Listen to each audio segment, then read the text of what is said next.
आज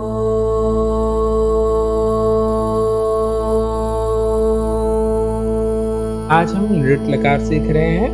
लृट लकार का मतलब होता है ऐसा लकार जिसका हम प्रयोग करके भविष्य काल का अर्थ बताते हुए वाक्यों की रचना कर सकते हैं।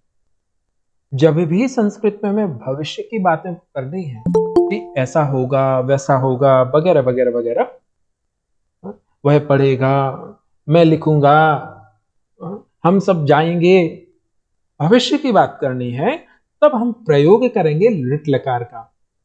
अभी हमने सीखा था लट लकार। लट लकार में हमने सीख लिया था वर्तमान के लिए जो अभी चल रही है उनकी बातें करना, जो कभी होंगी, अनागत है, भविष्य है, उसके बारे में बताने के लिए लृट लकार का प्रयोग। एक बात क्लियर हो गई होगी शायद। ये एक पॉइंट है कि लृट लकार भविष्य काल के लिए है। अगले पॉइंट की ओर चलते हैं।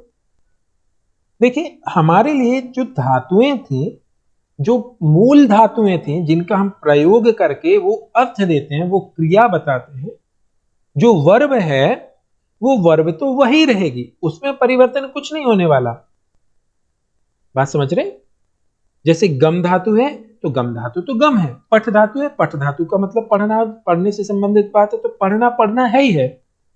अभी पढ़ रहा है या भविष्य में पढ़ेगा, या कभी पढ़ा था, या पढ़ने की आज्ञा दे रहे हैं, या पढ़ने के लिए हम परमिशन मांग रहे हैं, या हम कहते हैं कि पढ़ना चाहिए।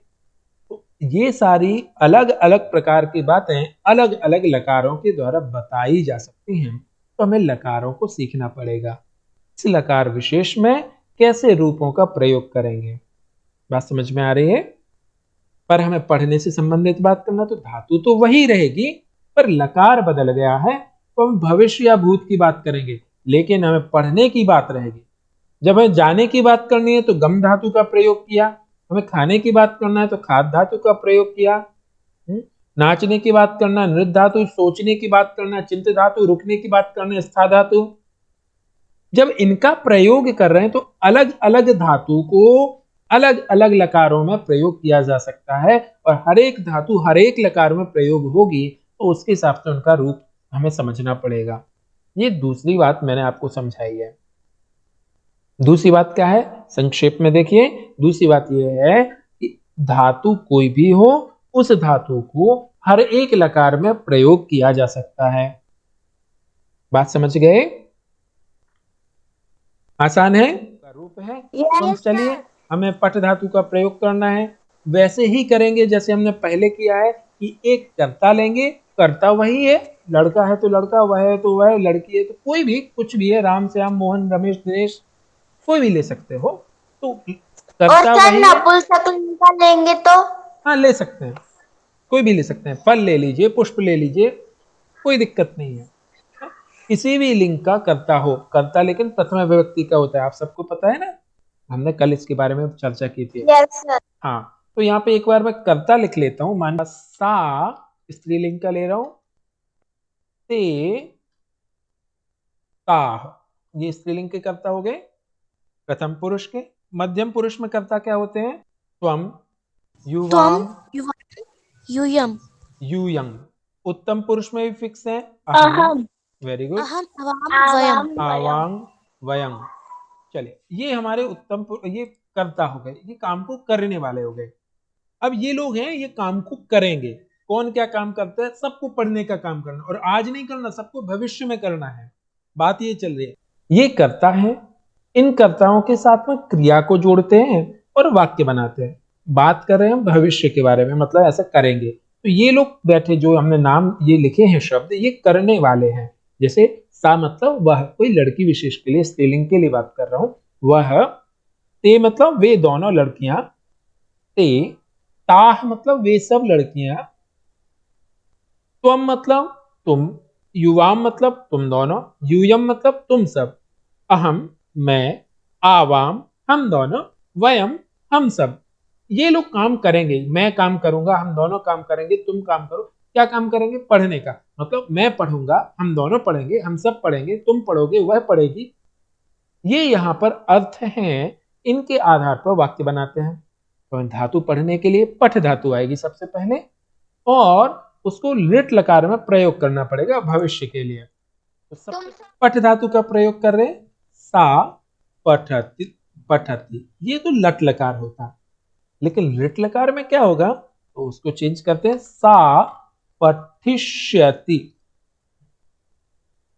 ओके, पठिष्यति, ठ में ई की मात्रा आएगी तो श्या आएगा, प्रति आएगा, पठिष्यति। ते पठिष्यतः, ताः पठिष्यन्ति।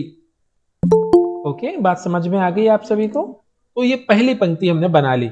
मान के चलिए कोई भविष्य पढ़ेगा, हाँ, और वो आप जानते हो, अरे वो तो बाद में पढ़ेगी ना, आज नहीं पढ़ेगी, कल पढ़ लेगी। सा पठिष्यति, अरे वे दोनों पता है कल पढ़ लेंगी, परसों पढ़ लेंगे।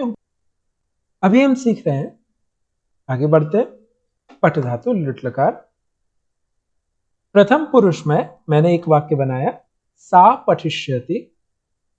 द्विवचन में ते पठिष्यतः, बहुवचन में ताः पठिष्यन्ति। इनका अर्थ है वह पढ़ेगी, वे दोनों पढ़ेंगे, या वे सब पढ़ेंगे। बात है पढ़ने के बारे में। अगर एक व्यक्ति पढ़ने वाला है और वो भी स्त्रीलिंगवाची है, तो सा पठिष्यति, वो पढ़ेगी। आज नहीं पढ़ रहे, अभी नहीं पढ़ रहे, पढ़ा नहीं था, उसके बारे में बात नहीं चल रही, पढ़ेगी। सा पठिष्यति। और दो लोग हैं पढ़ने वाले, तो ते पठिष्यतः। बहुत सारे हैं तो ताः पठिष्यन्ति। यहां पर एक चीज ध्यान रखना, जो ये ते रूप है, ये ते द्विवचन वाला, ये पुल्लिंग में बहुवचन में सेम टू सेम ते बनता है। आप यहां पर देखिए, ते बहुवचन में लिखा है, लेकिन ये पुल्लिंग वाची है, तो हमें ध्यान में रखना पड़ेगा। अगर मैंने कभी बोला ते नयंती, ते पठिष्यन्ति, इसका मतलब है पुल्लिंग वाची शब्द है। और मैंने कहा ते पठिष्यतः, तो इसका मतलब स्त्रीलिंग वाची शब्द है। ते स्त्रीलिंग में द्विवचन में आता है, पुल्लिंग में बहुवचन में आता है। सा पठिष्यति, ते पठिष्यतः, ताः पठिष्यन्ति, वे सब पढ़ेंगे। अब चलते हैं मध्यम पुरुष की ओर। मध्यम पुरुष में कर्ता होता है तुम दोनों, तुम सब, त्वम, युवाम, यूयम। त्वम पठिष्यसि, युवां पठिष्यथः, यूयं पठिष्यथ, अहं पठिष्यामि, आवां पठिष्यावः, वयं पठिष्यामः। इस तरह से हमने जो ये वाक्य बना दिए हैं, अब आपके सामने ये वाक्य हैं, ता पठिष्यति, ते पठिष्यतः, ताः पठिष्यन्ति, त्वं पठिष्यसि, युवां पठिष्यथः, यूयं पठिष्यथ, अहं पठिष्यामि, आवां पठिष्यावः, वयं पठिष्यामः। आपको याद कैसे करना है, याद करने का तरीका मैं यहाँ पे सिखा देता हूँ आपके लिए। ये देखिए, लट लकार से सिमिलैरिटीज के साथ में हम काम करके देखते हैं। इसमें सा पठिष्यति, यहां पर आप देखेंगे एक वचन में पठिष्यति, पठिष्यति, उधर क्या था, पठति। अंतर क्या मिला आपको, अंतर आ रहा है, यहां पर ई की मात्रा है और यहां पर ठा में ई की मात्रा नहीं है, पहला अंतर। दूसरा अंतर है कि यहां पे बीच में शा आ गया, समझ गए। तो ये दो अंतर हैं। एक तो ई की मात्रा जुड़ी, सब जगह पे जुड़ गई है, सब जगह पर पठ का पठ ही हो गया। दूसरा क्या आया कि यहाँ पर बीच में श आ गया, और पीछे का जो हिस्सा है, वो पीछे का हिस्सा तो सब जगह कॉमन है, जैसे लट लकार में था पठति, पठतः, पठन्ति। सेम लिट लकार में पठिष्यति, पठिष्यतः, पठिष्यन्ति। यहाँ पर लिट लकार में पठसि, पठथः, पठथ।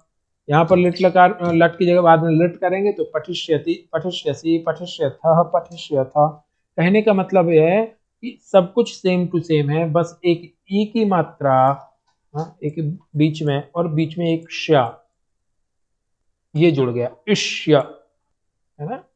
बीच में पठ के वहां पे इष्य जुड़ गया, और उसके बाद में सेम टू सेम बन जाएंगे रूप। तो लट लकार के रूप याद करना आप सबको आसान लग रहा है, आई थिंक बहुत आसान हो गया है, और अब किसी को कठिनाई नहीं होनी चाहिए। तो अब हम इसके आगे चलते हैं। अभी तक हमने क्या सीखा है उसको एक बार देख लेते हैं। सबसे पहले हमने देखा लुट लकार का मतलब है भविष्य काल के लिए प्रयोग करना धातुओं को। दूसरी बात बताई थी कि आप हर एक धातु को हर एक लकार में प्रयोग कर सकते हैं, है ना। तो ये दूसरी बात समझाई थी आज आपको। तीसरी बात क्या समझाई कि किस तरीके से आप इनका प्रयोग करेंगे प्रथम पुरुष, मध्यम पुरुष, उत्तम पुरुष, एकवचन, द्विवचन, बहुवचन के कर्ताओं के साथ में, है ना। तो प्रथम पुरुष में तो कोई भी कर्ता हो सकता है। सह पठिष्यति, तौ पठिष्यतः, ते पठिष्यन्ति भी आ सकता है। रामः पठिष्यति, रामौ पठिष्यतः, रामाः पठिष्यन्ति, ऐसा भी आ सकता है। अब मध्यम पुरुष उत्तम पुरुष फिक्स होते हैं तो उसके हिसाब से इस तरीके से आएंगे। और चौथी बात हमने सीखी है कि अंतर क्या है लट लकार से। लट लकार से अंतर ये आया कि बीच में इष्य जुड़ गया है, तो पठ अर्थ वहां की जगह पे ई हो गया और वहां पे बीच में ईष्या जुड़ गया। आपको याद रखने के लिए ऐसे याद रख सकते हो, भविष्य उसमें भी पीछे आता है ना, भवि के बाद में श्या आता है, श्या आता है ना, भवि भवि के बाद भविष्य। ऐसे ही यहां पर भी बीच में श्या आ जाएगा, वही वाला बीच में आ जाएगा, ये आखिरी में था। तो लिट लकार में भविष्य वाले अर्थ में बीच में ये आ गया। इसके आगे अब हमारे लिए अभ्यास करना है एक एक लकार के साथ में हर एक धातु के लिए जो आपके सिलेबस में है। तो हम वो नेक्स्ट क्लास में करेंगे। अभी आप में से किसी को जो डाउट है वो पूछ सकते हैं प्लीज।